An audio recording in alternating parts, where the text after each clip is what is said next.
Here's something that happened in a room most people never heard about.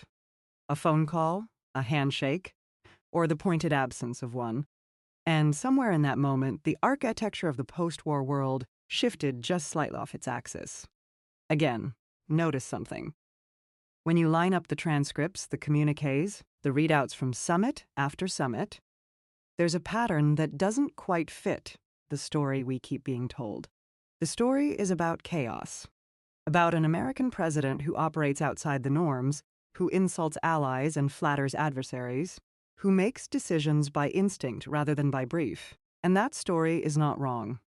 But it is incomplete, because the leaders on the other side of those conversations, Xi Jinping, Vladimir Putin, Jair Bolsonaro, the heads of European nations who have sat across from this man at NATO tables and G7 dinners. They are not bystanders. They are players. And some of them have been playing this game far longer and far more deliberately than the chaos narrative ever accounts for, the detail that doesn't add up. If Trump is purely impulsive and his counterparts are purely strategic, why do the outcomes so often seem to benefit the counterparts? Consider who we're actually talking about. Xi Jinping has governed China since 2012 with a singular focus: the restoration of what Beijing calls its century of humiliation, reversing the losses of the 19th century, reclaiming Taiwan as an inevitability, repositioning China as the indispensable node in global trade and technology. His decision-making is calibrated across decades. His patience is institutional. When Trump launched the trade war in 2018 with steel and aluminum tariffs, Xi did not panic. He retaliated, he absorbed, and he began quietly building the alternative architecture. Supply chain redundancies, the digital yuan, expanded BRICS engagement. That would make China less vulnerable the next time. Putin's calculus is different, and in some ways simpler. He is a man animated by historical grievance and a very specific theory of Western bad faith. NATO's eastward expansion, the 1990s humiliation, the color revolutions he read as CIA operations, these are not talking points for Putin. They are the operating premises of his entire strategic worldview. When Trump repeatedly questioned the value of NATO, openly mused about not defending Article 5 allies, and held that strange Helsinki press conference in 2018 where he appeared to side with Putin over his own intelligence agencies, that was not noise to Moscow. That was signal, useful, actionable signal. And then there is Europe. Merkel, Macron, Johnson, von der Leyen, leaders operating within democratic institutions, within alliance structures, within the post-war liberal order that American power built, and that American power, under Trump, began treating as a burden rather than a legacy. Here's what's worth knowing about that. Several European intelligence services began, during the Trump years, to quietly limit what they shared with Washington. Not publicly, not dramatically, just a calibration, a hedging. Because when you cannot predict whether the man at the top of your most important ally will confirm or contradict his own commitments from one week to the next, you adapt. Here's what we know from the documented record. In 2018, at the G7 in Charlevoix, Canada, Trump departed early and then, from Air Force One, withdrew the United States from the joint communique he had just agreed to, attacking Canadian Prime Minister Justin Trudeau as very dishonest and weak. Trudeau had done nothing more than reiterate Canada's existing trade position at a press conference. The reaction was personal. It was disproportionate. But consider who was watching. Every leader in that room, and every leader who was briefed afterward, updated their own models of American reliability. That update had real-world consequences. In 2019, Trump abruptly pulled American troops from northeastern Syria, a decision made, by multiple accounts, during a phone call with Turkish President Recep Tayyip Erdogan. The Kurds, who had fought alongside American forces against ISIS, were left exposed. NATO allies were not consulted. The decision was announced on Twitter. Defense Secretary James Mattis resigned.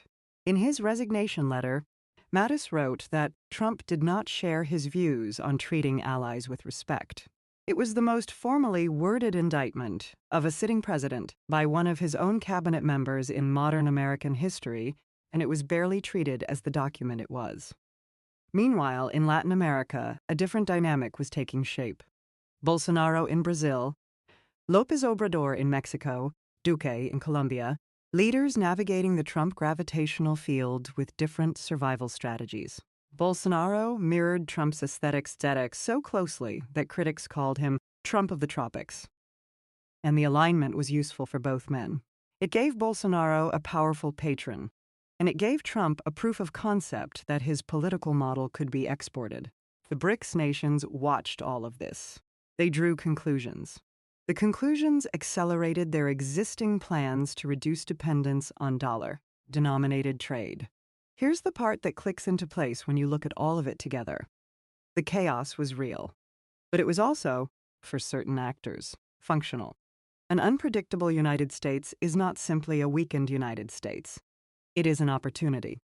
Every time Trump undermined a multilateral institution, he created space for an alternative architecture. Every time he questioned an alliance commitment, he created leverage for the adversaries those alliances were designed to deter. Every time he conflated trade deficits with strategic interest, he simplified a complex interdependency in ways that made the complex interdependency easier to sever for the countries that wanted to sever it. The question of whether any of this was coordinated is less important than the question of whether it was predictable. And for Xi, for Putin, for the architects of an expanded BRICS that by 2024 would account for a larger share of global GDP than the G7. It was very predictable. They had studied the man. They had read the tweets, the books, the history of the bankruptcies and the lawsuits, and the zero-sum negotiating philosophy. They knew who they were dealing with before they walked into the room. And here's the part that should concern all of us. The institutions that managed global stability for 8 decades. The WTO, NATO, the IMF framework, the network of bilateral security guarantees, were not designed to withstand this kind of pressure from inside. They were designed to withstand pressure from outside. The assumption was always that the United States would be the anchor, not the variable. When the anchor becomes the variable, the whole system drifts. And drifting systems do not drift back to equilibrium on their own. They drift toward whoever is applying the most consistent, patient, directional force. Right now, that force is not coming from Washington. The global population bearing the costs of this drift. The 8 billion people whose food security, economic stability, and physical safety depend on functioning international trade and credible security guarantees. They did not vote on any of this.